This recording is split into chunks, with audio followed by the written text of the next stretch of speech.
आज ही डाउनलोड करें और अपने पसंदीदा शोज का आनंद लें। वाह माँ वाह, इसे कहते हैं एक तो चोरी, ऊपर से सीना जोरी। आप तो ऐसे रो रही हैं जैसे आपको चप्पल मार के ना घर से बाहर निकाला गया हो।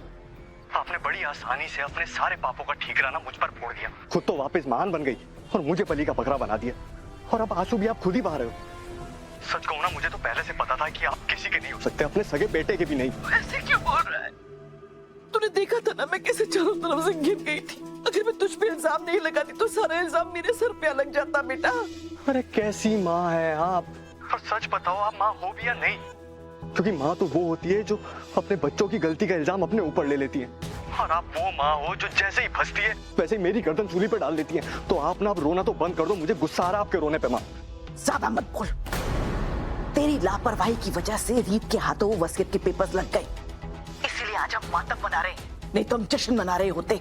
तेरी बेवकूफी की वजह से वो खजाना हमारे हाथ में आते आते निकल गया।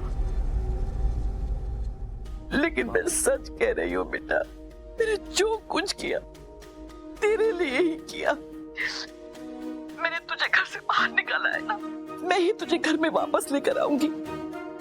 लेकिन अगर ये लोग मुझे घर से बाहर निकाल देते बेटा, तो हम सबको दर दर की ठोकरी खानी पड़ती। तू खुद ही सोचना, प्रतीक को तो अपने शू लेसेस बांधने के लिए एक नौकर की जरूरत पड़ती है। वो इस ऐशो आराम के बिना कैसे रह पाता? वाह माँ वाह। और जो मैं दर दर की ठोकर खा रहा हूँ उसका क्या है? ना मेरे पास कपड़े हैं, ना पैसे हैं, ना टूथब्रश है, ना गाड़ी है। कुछ लेने का मौका भी नहीं दिया आपने। कहाँ जाऊं मैं? खाना खाने तक के पैसे नहीं है मेरे पास। बस कर, बस कर। अब ये बेचारा बनने का ढोंग बंद कर, वरना जो थोड़ी बहुत दया मेरे दिल में बची है ना तेरे लिए, वो भी खत्म हो जाएगी। तेरे पास तेरा फोन है ना? है ना? आजकल सारी पेमेंट्स ऑनलाइन हो जाती है। मैं एक मोटी रकम तेरे अकाउंट में ट्रांसफर कर रही हूँ। कुछ दिनों तक शांति रख, फिर मौका मिलते ही मैं तुझे इस घर में वापस लेकर आ जाऊंगी। मैंने कहा है ना। अब तो मुझे इम्पॉसिबल लग रहा है माँ। फिर राघव मुझे कभी घर में घुसने नहीं देगा। आपके कहने पे निकाला गया हूँ, तो आप उसे कैसे कहेंगी मुझे घर में वापस लाने के लिए? और अगर आपने ऐसा कर दिया तो आपका सारा किया धरा बर्बाद हो जाएगा माँ। फिर कर दी ना तूने मूर्खों वाली बात। किसने कहा कि मैं राघव से बात करूंगी? तेरी वो भोली भाली धर्म पत्नी कब काम आएगी? राघव उसे अपनी बहन मानता है ना, तो भाईचारा निभाएगा पूनम के साथ। अब तू चुपचाप जैसा जैसा मैं कहती हूँ बिल्कुल वैसा वैसा करता जा।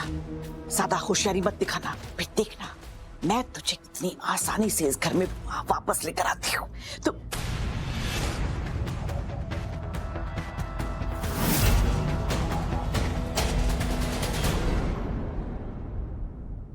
किसी के कमरे में आने से पहले नॉक करना होता है, कि तुम्हें किसी ने बताया नहीं?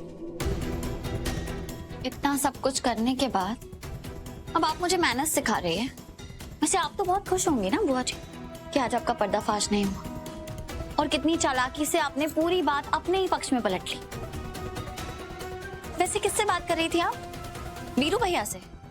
आपका वफादार सिपाही होने के लिए उनकी पीठ थपथपा रही थी आप। शाबाशी दे रही होंगी ना कि अपनी माँ की जान बचाने के लिए उन्होंने खुद को सूली पे चढ़ा दिया।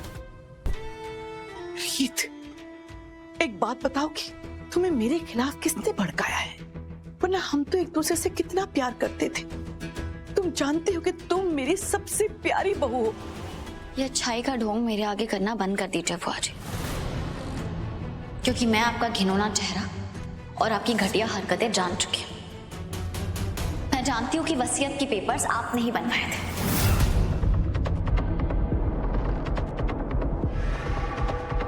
मैंने आपकी और नीता आंटी की पूरी बात सुन ली थी हॉस्पिटल में, और आप चाहे कुछ भी कहें, मुझे पता है कि नीता आंटी को छत से आपने ही धक्का दिया था।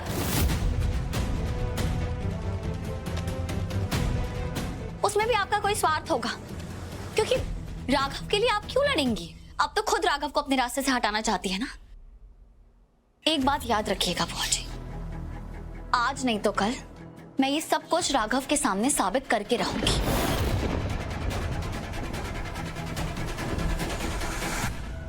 रीत, रीत, रीत, रीत कहाँ चली गई? मुझे उससे इस तरह बात नहीं करनी चाहिए थी। मुझे उससे माफी मांगनी होगी। आखिर वही तो वीरू भैया का सच सबके सामने लेकर आई है। प्रीत, आपकी हर चाल पे अब से मेरी नजर रहेगी। रीत, तुम्हें बहुत बड़ी गलतफहमी हुई दूर है। रहिए मुझसे।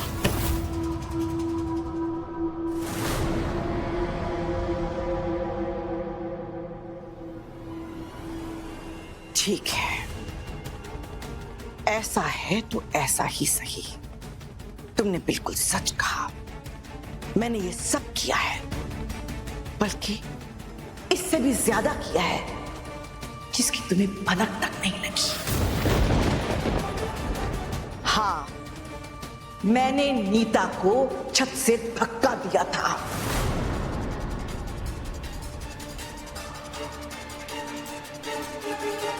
हाँ, मैं उसे मारना चाहती थी,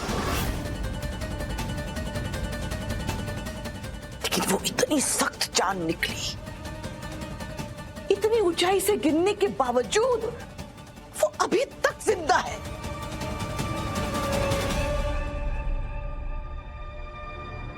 तुमने बिल्कुल ठीक सोचा। वसीयत के पेपर्स मैंने ही बनवाए थे, राघव से उन पेपर्स पर साइन मैंने ही करवाया था, और जायदाद हासिल करने के बाद मैं राघव को मारना चाहती थी। ये भी मेरे ही दिमाग की उपज है।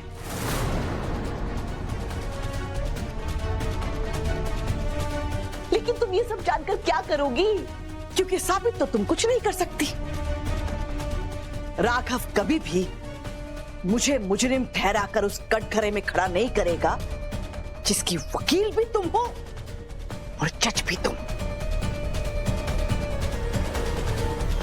अब तुम इसे अपनी बदकिस्मती समझो या मेरा सौभाग्य। कैसे मान लूं जो मैंने किया ही नहीं। तुम मुझे झूठी झूठी बात मानने पर मजबूर नहीं कर सकती। मैं तुम्हारे सामने हाथ जोड़ती हूँ ईद, मुझ पर इतने घिनौने इल्जाम मत लगाओ बेटा, मत लगाओ। अचानक से ये नाटक क्यों कर रही है? क्यों झूठ बोल रही है? मैं कहाँ झूठ बोल रही हूँ? तुम जानती हो, घर के सब लोग जानते हैं कि मैंने अपने बच्चों से ज्यादा राघव और उन्नति को प्यार दिया। अगर सब कुछ अपने नाम करवाना ही होता ना रीत, तो मैं तो ये पहले भी हासिल कर सकती थी ना। जब राघव छोटा था, सब कुछ मेरे हाथ में था, मेरे कंट्रोल में। मैं अपने नाम करवाकर सब कुछ हासिल कर सकती थी। मैंने तब नहीं किया तो मैं अब क्यों करूंगी? और आज सोचो ना, राघव ने मुझे सब कुछ दिया है, मुझे किसी चीज की कमी नहीं होने दी। तो मैं राघव को मानना तो दूर, उसके बारे में सोचूं भी क्यों?